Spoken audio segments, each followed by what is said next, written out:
నమస్తే అండి. నమస్తే సార్. చెప్పండి సార్, యాక్ట్ గురించి చెప్పండి. ఈ యాక్ట్ అనేది ప్రజల్ని అలాగే న్యాయవాదుల్ని ప్రతి ఒక్కళ్ళని కొంచెం ఆస్తి ఉన్నటువంటి ప్రతి ఒక్క వ్యక్తిని కూడా నష్టపరిచే విధంగా ఎప్పుడు ఎవరు తీసుకున్నారో కూడా తెలియకుండా తీసుకున్నటువంటి ఒక చట్టం ఇది. ఈ చట్టం అనేది సడన్ గా ప్రజల మీద రుద్దడం, అలాగే ఈ యాక్ట్ ఇంతవరకు కూడా ఇంప్లిమెంట్ చేసామన్నారు. ఏదైతే ట్రిబ్యునల్ అన్నారో ఆ ట్రిబ్యునల్ కూడా ఈ రోజు వరకు కూడా ఏర్పాటు చేయలేదు. కానీ అమలు చేయడం మాత్రం నవంబర్ 1వ తారీఖు నుండి అమల్లోకి తీసుకొచ్చామని చెప్తున్నారు. కానీ ఇంతవరకు ఏఈ కూడా ఎస్టాబ్లిష్ చేయడం అనేది కూడా జరగలేదు. ఇదేంటంటే సడన్ గా ప్రజల్ని మీద ఈ ఆస్తులు ఎలా వాళ్ళ దగ్గర నుండి లాక్కోవాలి అనే దానికోసం తీసుకురాబడినటువంటి వాళ్ళ స్వార్థ ప్రయోజనం కోసం తీసుకొచ్చినటువంటి చట్టం అండి ఇది. అంటే నవంబర్ 2వ తారీఖు నుంచే ఈ చట్టం అమల్లో ఉందంటున్నారు. చాప కింద నీరులాగా ప్రజలకు తెలియకుండా, మీరంటే న్యాయవాది వృత్తిలో ఉన్నారు కాబట్టి మీకు ఈ చట్టాల మీద కొంత అవగాహన ఉంటుంది. సామాన్య ప్రజలు ఎవరైతే ఉన్నారో వాళ్ళకి ఈ చట్టం మీద అవగాహన ఉండే పరిస్థితి లేదు. దీన్ని మీరు ప్రజల్లోకి తీసుకెళ్లే అవకాశం ఉందా? మాకే అది చాలా లేట్ గా మాకు వచ్చింది. ఆ వచ్చిన తర్వాత ఇప్పుడు వరకు అయితే బాయ్కాట్ చేయడం మేము అలాంటివి చేసాం. కానీ దానివల్ల ప్రజల్లోకి అవగాహన కల్పించడం అనేది సాధ్యం కాదు. కాబట్టి ఇక నుండి మేము మా గుడివాడ బార్ అసోసియేషన్ తరపు నుండి మేము ఇలా ఒక పక్కన రిలే నిరాహార దీక్షల ద్వారా, సంతకాల సేకరణ ద్వారా, అలాగే రేపటి నుండి గ్రామాల్లోకి వార్డుల్లోకి కూడా వెళ్ళి పాంప్లెట్లు పంచిపెట్టడం ద్వారా ప్రజలందరికీ కూడా ఏ విధంగా ఈ చట్టం వల్ల ప్రతి ఒక్క వ్యక్తి నష్టపోతున్నారనే దాన్ని అవగాహన కల్పించడానికి రకరకాల కార్యక్రమాలు చేపట్టడానికి నిశ్చయించుకున్నాం. ఆ ప్రకారం మేము మా బార్ అసోసియేషన్లో సీనియర్ న్యాయవాదులు అందరూ కూడా కూర్చుని ఈ విధంగా ఇలా చేద్దాము, అవగాహన కల్పిద్దాం ప్రజలకు అని చెప్పి తీర్మానం చేశారు.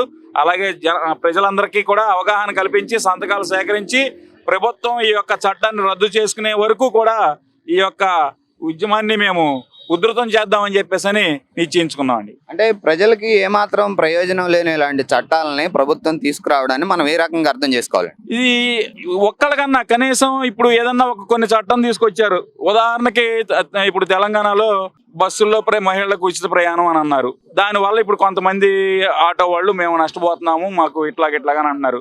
కానీ ఇంకో పక్కన అందులో ప్రయాణించే మహిళలకు న్యాయం జరుగుతుంది, కొంతమందికి నష్టం జరుగుతుంది. దానికి ఇంకో రకంగా ప్రత్యామ్నాయం కల్పించవచ్చు. కానీ దీనివల్ల ఈ యొక్క చట్టం వల్ల అయితే ఏ ఒక్కళ్ళకి కూడా, చట్టం తీసుకొచ్చిన వ్యక్తికి, ఆ ఒక ఇద్దరు ముగ్గురు వ్యక్తులకు తప్ప అన్ని వర్గాలకి కూడా ఒక పని పేదవారికి న్యాయం జరుగుతుంది. పలానా వాళ్ళకి జరగటం వల్ల పేదవాళ్ళకి న్యాయం జరుగుతుంది. అట్లా అసలు పేద ధనిక అనే సంబంధం లేకుండా ప్రతి వ్యక్తికి నష్టమే దీనివల్ల.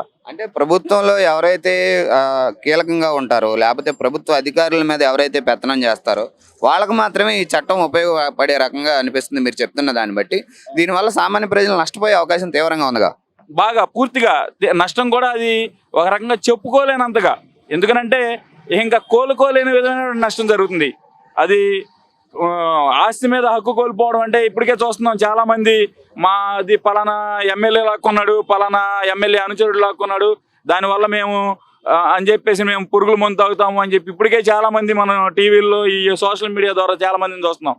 ఈ యొక్క చట్టం అనేది పూర్తిగా అమలు జరుగుతూ ఉంటే కనుక రేపటి నుండి ఇటువంటి సూసైడల్ థింగ్స్ చాలా జరుగుతూనే ఉంటాయి. ఎందుకంటే పూర్తిగా వాళ్ళ గుప్పెట్లోకి తీసేసుకున్న తర్వాత ఎవరు ఏమి వాళ్ళని కాపాడే పరిస్థితి లేదు. ఇంతకాలం కూడా కొంచెం డిలేగా అన్న న్యాయస్థానాల ద్వారా న్యాయం జరుగుతుంది అనేటువంటి ఆశాభావం ప్రజల్లో ఉండేది. కానీ ఇక రేపటి నుండి అసలు న్యాయస్థానాలకే సంబంధం లేకుండా ఆ ట్రిబ్యునల్లో గవర్నమెంట్ ఎవరైతే అధికారంలో ఉన్నారో వారి ద్వారా నియమించబడిన వ్యక్తి దాన్ని అమలు చేస్తాడు. అంటే ఇంకా సాధారణమైనటువంటి వ్యక్తులకు ఎవరికి కూడా న్యాయం జరిగే అవకాశం కూడా లేదు. అంటే భూ కబ్జాలు పెరిగే అవకాశం ఉందంటారు దీన్ని?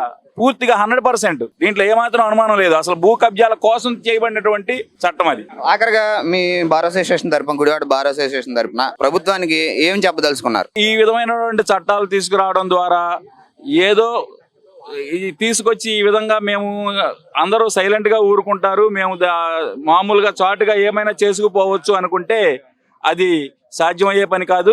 దీన్ని మేము అన్ని రకాలుగాను చివరికి న్యాయస్థానంలోనే పిటిషన్ వేయడం ద్వారా కానీ అన్ని బార్ అసోసియేషన్ల వాళ్ళు చర్చించుకుని ఇప్పటికే ఆ విధంగా చేద్దామనే ఉద్దేశంతో నిర్ణయం తీసుకున్నారు. అలాగే ఇలా ప్రజలకు అవగాహన కల్పించడం ద్వారా ఈ ప్రభుత్వం కింద కోకటి వేళ్లతో సహా లేపేసేటటువంటి విధంగా అవగాహన కల్పించి రద్దు చేసుకునే వరకు కూడా వాళ్ళని ఈ ఉద్యమం ఉధృతం చేస్తామని చెప్పేసి ప్రభుత్వానికి తెలియజేస్తున్నాం.